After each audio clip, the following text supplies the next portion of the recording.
체중 조절을 위한 식사법에 대해서 관심을 가지고 찾아보시면 여러 가지 다양한 식사법을 만나시게 될 겁니다.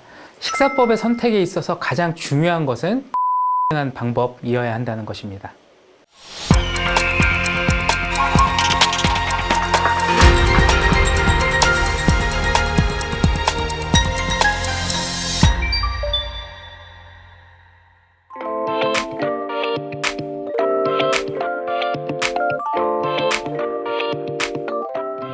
여러분 안녕하십니까? 참든든 내과의 황덕원 원장입니다. 지난 시간에 저는 여러분께 대사증후군과 비만이 왜 연관되며 체중 조절이 왜 중요한지에 대해 말씀드렸습니다. 오늘은 체중 조절을 위한 식사법에 대해 말씀드리도록 하겠습니다. 대사증후군에 대해 다시 한번 반복해 설명드리면 이 표에 나오는 5가지 항목 중 3개 이상일 경우 대사증후군에 해당하는데 5가지 항목의 공통으로 원인이 되는 것이 바로 비만입니다. 임상적으로 한두 가지 항목에만 해당되는 경우는 드물고 대부분 두서너 개나 서너 개 동시에 충족이 되는 경우가 일반적입니다. 표에 나오는 개별적인 수치를 여러분께서 모두 기억하실 필요는 없습니다. 그건 의사가 기억하고 판단하면 됩니다. 체중 조절을 위한 식사법에 대해서 관심을 가지고 찾아보시면 여러 가지 다양한 식사법을 만나시게 될 겁니다. 체중 조절이 가능한 식사에서 가장 단순한 이론은 식사량을 조절하는 것인데 그게 쉽다면 식사법에 대한 고민도 생기지 않을 겁니다.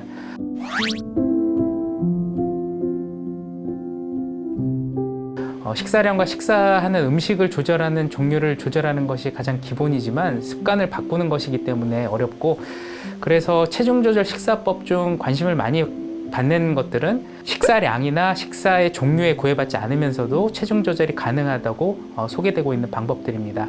제 환자분이 시행한 그 식사법 중 한 가지를 좀 소개를 드리고 싶은데요. 이분은 30대 환자분이시고 통풍으로 원래 저에게 치료를 받으시던 환자분이었습니다. 그런데 어느 날 한 두서너 날 만에 알아보기가 어려울 정도로 굉장히 체중 감량을 많이 하고 나타나셔서 제가 너무 놀라워서 어떻게 체중 감량을 하셨는지 여쭤봤더니 본인의 식사법을 저에게 알려주셨습니다. 얼핏 보면 저렇게 먹고 살이 찌지 않나 할 정도인데요. 여기에도 중요한 원칙이 있습니다. 탄수화물의 섭취를 제한하고 다른 형태의 영양소로 포만감을 쉽게 줄일 수 있는 식재료로 식단을 구성하였다는 점입니다. 그리고 이분만의 재미있는 식재료인데 라드라는 돼지 비계를 주식 삼아서 섭취를 하셨는데 이분은 돼지 비계의 맛을 상당히 좋아하셨다고 합니다. 그래서 이것이 어렵지 않았는데 이것이 맛이 좀 낯설거나 한 분들은 또 이질감을 느끼실 수도 있습니다. 그리고 이 돼지 비계를 준비하는 게 상당히 좀 손이 많이 가고 번거로운 작업이라고 하는 부분도 기점을 해주셨습니다. 그리고 너무 타이트하게만 식이 조절을 하면 실패하기가 쉽기 때문에 주에 2-3번 정도는 먹고 싶은 음식을 마음껏 먹는 시간을 가진다고 하셨습니다. 여기까지도 얼핏 봐서는 정말 도저히 체중 조절이 가능한 식사법이라고 여겨지지가 않는데요. 이 식사법을 분석을 해보면 저탄고지라고 알려진 그런 식사법을 이분의 기호에 맞게 적용을 하였다라는 것을 알 수 있습니다. 이 블로그 주인은 내과 의사이면서 저와 매우 친한 후배인데 이 친구도 저탄고지 식사법에 상당히 심취가 되어 있고 건강을 유지하는 비결로 저탄고지 식사법을 추천하고 있습니다. 이분이 주장하는 내용대로라면 저탄고지 식사법은 거의 만병통치 수준의 효능을 가지고 있다고 주장을 하는데 저는 개인적으로 완전히 동의하지는 않지만 대사증후군의 지표들이 개선되는 부분들은 체중 조절을 통해서 이루어질 수 있기 때문에 이 식사법으로 체중 조절이 달성된다면 당연하게 발생되는 효과라고 저도 동의하고 생각합니다.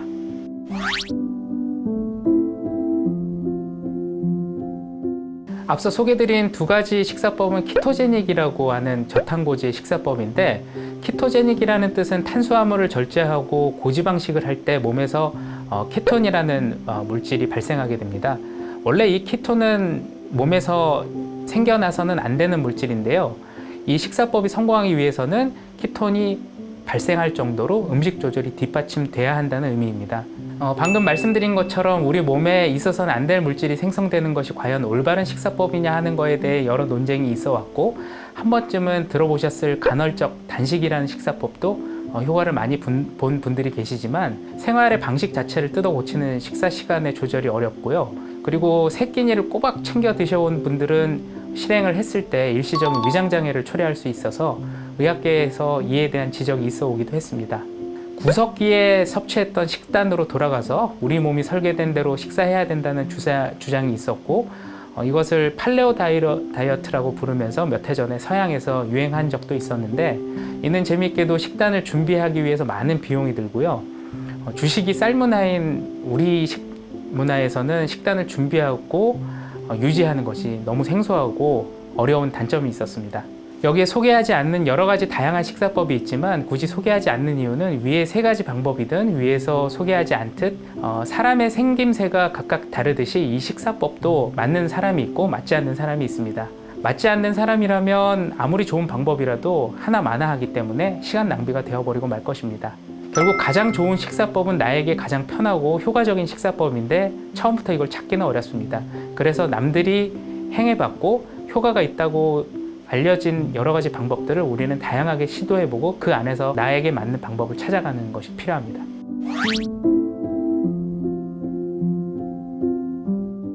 작년에 육체전쟁이라는 이름으로 공중파에서 3부작 체중 조절을 위한 식사법에 대한 특집 방송을 했는데, 극단적인 육식과 채식의 식사법을 통해 어떤 식사법이 체중 조절과 건강 유지에 효과적인가를 흥미롭게 비교해 준 내용이 있어서 제 환자들께 진료 시간에 소개를 많이 하고 있습니다. 결론부터 말씀드리면 육식이든 채식이든 더 우월한 것은 없고, 탄수화물이 절제되고 고단백 식이가 이루어질 때 체중 조절에 가장 효과적이지만 극단적인 고단백 식이는 노화를 앞당긴다는 문제점을 가지고 있다는 것이 결론이었습니다.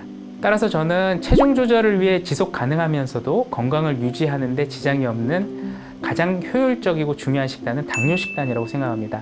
당뇨 식단에서는 여러 가지 영양소를 균형 있게 배치하면서도 탄수화물에 있어서는 통곡물 형태를 추구합니다. 단당류는 빠르게 흡수되고 빠르게 소화되면서 혈당이 올랐다가 금방 떨어지는데, 이 혈당이 떨어지는 과정에서 우리는 공복감을 느끼게 되므로 상대적으로 포만감을 오래 유지시키는 것이 하루에 섭취하는 칼로리를 줄일 수 있는 중요한 방법입니다.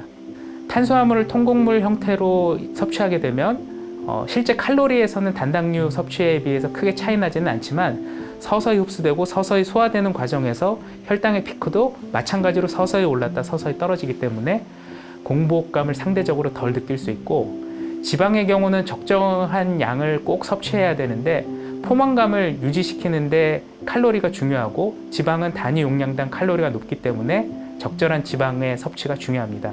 실제로 우리가 동물성 지방과 단백질 위주의 식사를 하게 되면 생각보다 많은 양을 먹지 못하고 또 포만감도 상당히 오래 지속된다는 것을 알 수 있습니다.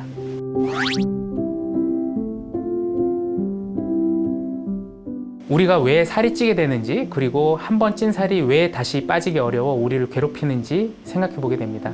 결국 우리는 잘못된 습관으로 필요 이상의 단당류를 반복적으로 섭취하게 되고, 이것이 나쁜 습관이 되어서 우리의 건강을 해치게 됩니다. 내 주방에서 만들 수 없는 음식은 섭취하지 말라는 말을 다시 한번 기억하시면서 우리가 어떻게 식사해야 되는지에 대해 잘 이해하고 따라 주셔야 되겠습니다. 식사법의 선택에 있어서 가장 중요한 것은 지속 가능한 방법이어야 한다는 것입니다. 아무리 나에게 효과적인 방법이라고 해도 실이 너무 팽팽하면 끊어지고 말듯이 한두 달 하고 지쳐 나가 떨어질 방법이면 하지 말아야 합니다. 오히려 이 경우에는 요요가 와서 안 하느니만 못합니다. 그렇다고 너무 쉬워서 효과가 없을 정도로 느슨하다면 그 또한 선택해서는 안 되겠습니다. 효과가 있고 지속할 만해야 장기적으로 누적되는 효과가 있기 때문에 여러 시도를 통해 나에게 맞는 방법을 가려내야 합니다. 오늘 말씀드린 내용을 정리하면 체중 관리와 건강 유지를 위해 식단 조절은 필수적이고 탄수화물을 효율적으로 절제해야 체중 조절이 이루어진다는 것입니다. 그렇다고 해서 탄수화물이 우리의 적이라는 의미는 아니고 통곡물 형태의 섭취를 통해서 극복할 수가 있고 적절한 다른 영양소의 배치도 필수적이라는 점을 잊지 마셔야 합니다. 무엇보다 식사법 선택에 있어서는 가장 중요한 것이 지속 가능한 방법이라는 것이고요. 체중 조절과 건강 유지를 위한 식사법 선택에 있어서 오늘 강의가 유익하셨기를 바랍니다.